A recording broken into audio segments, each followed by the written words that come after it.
오전 6시 강화군 선원면 숙소를 나서 인천 서구로 향했다. 서구까지는 거리가 멀어 중간 지점인 김포시 양천읍에서 묵어 갈 예정이다. 우선 가까운 곳에 위치한 어머니 고향인 선원면 지산리 외마를 경유했다. 지산리는 고려 때 팔만대장경을 제작한 선원사지가 있는 곳이기도 하다. 이어서 해안도로로 들어서 용진딘과 화도 돈대를 지나고 불원면 오두리와 길상면 온수리를 거쳐 초지진에 도착하여 잠시 화장실도 들르며 쉬어갔다. 어제 강화읍을 걷는데 예전에 깔아놓은 보도블록이 들떠 흔들리는 인도가 나타나서 눈에 거슬렸다. 그런데 이런 상황은 전국 국기여행을 하다 보면 애석하게도 특정 지역만이 아닌 전국 공통적인 현상이라는 사실을 발견하게 된다. 보도블록 설치 공사가 완료된 후 또 다른 공사가 시행되며 일시적으로 빼놓았거나 파손된 보도블록의 원상복구가 제대로 이루어지지 않았기 때문인데, 보도블록을 설치한 기관과 나중에 같은 장소에 실시된 다른 공사의 시행기관이 다르다 보니 상호 간의 긴밀한 협력이 어려운 것이 근본적인 원인이기도 하다. 2021년에 태어난 손주의 이름에 대한 바른 영문 표기를 알기 위해서 관공서에 확인해 본 적이 있었다. 도청 여권민원실에 문의했는데 답변이 시원치 않아 상급기관인 외교부에 다시 한번 문의했다. 여권법에 따라 가족관계 등록부상의 성명을 음절 단위로 음역에 맞게 표기하면 된다고 안내해 줬는데, 문제는 음역에 맞게 표기하는 방법에 대한 세부 규정이 없다는 것이었다.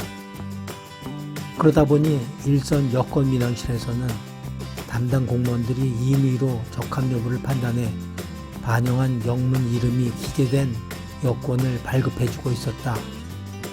예전에 문화체육관광부 자료에서 영문 표기에 대한 뉴스를 본 건이 생각나서 확인해보니 문화체육관광부 고시로 국어의 로마자 표기법을 만들어서 잘 운영하고 있었다.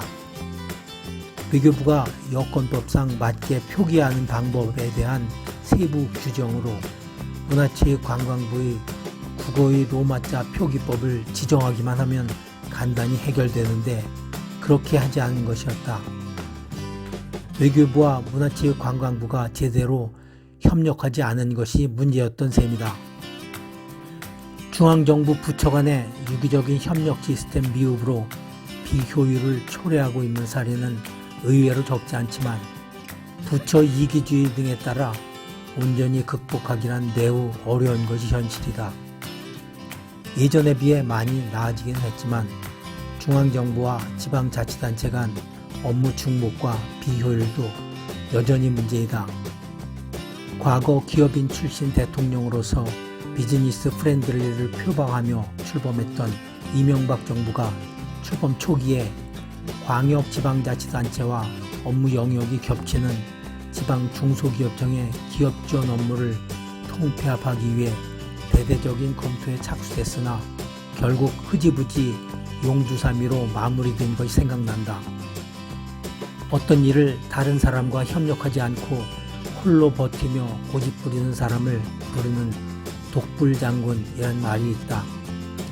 사람이 혼자서는 살 수 없는 것처럼 독불기관, 독불부서도 당연히 존재할 수가 없다. 중앙과 지방의 각 기관들이 기관 간 그리고 부서 간의 이기주의를 배격하고 긴밀하게 협력해서 행정의 수요자인 국민들에게 보다 높은 수준의 행정 서비스를 제공해 줄 것을 강력히 희망한다. 걷다 보니 어느덧 초지대교를 통해 바다를 건너고 2시간여를 더 걸어 양천읍에 도착했다. 인근에서 점심 식사를 한 후 숙소에 입실하니 오후 1시 30분이었다. 어제 강화읍에서는 여관은 꽤 많이 모여 있었지만 모텔은 거의 없어서 선원면으로 나와 잘 수밖에 없었다. 오늘 머무는 양천읍은 모텔은 많았지만 숙박 대신 대실이 매우 활성화되어 있고 업소마다 한결같이 입실 시각을 밤 11시로 운영하고 있어 난감했는데 한 여관에 사정하시다시피 해서 극적으로 바로 입실할 수 있었다. 전국 걷기 여행을 하다 보면 어느 지역에서는 신기하게도 마치 약속이라도 한 듯 그 지역 특유의 숙박 환경을 가지고 있는 경우가 적지 않다.